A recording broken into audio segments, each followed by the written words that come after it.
past 2 days have been absolutely phenomenal. It was unexpected. I did not expect to be stretched as much as I was, but I truly appreciate it.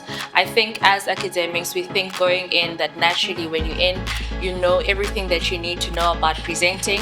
And Kefilo and the team really brought some new stuff that we need to consider about our presentation skills. We got stretched, and it's definitely invaluable lessons that we're going to take forward in our work going forward.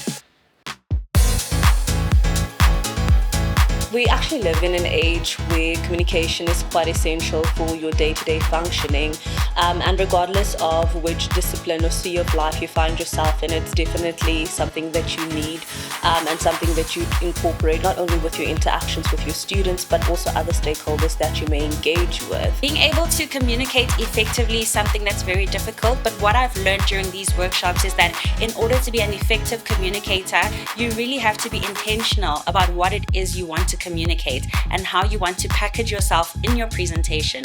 One of my key takeaways from the workshops on day 1 and day 2 is that when I'm communicating, I must remember to breathe and to also be myself. I think the key thing is more about the limitations that we put on ourselves. Sometimes it's actually us who are putting a lot of pressure for us not to move forward. So I've learned that those limitations actually have kept me not to show up in certain places.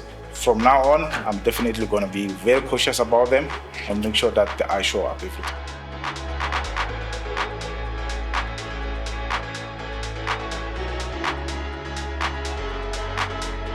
It's been an incredible and enlightening, fulfilling experience. It was such a pleasure to have Giving Wings come and facilitate our workshop.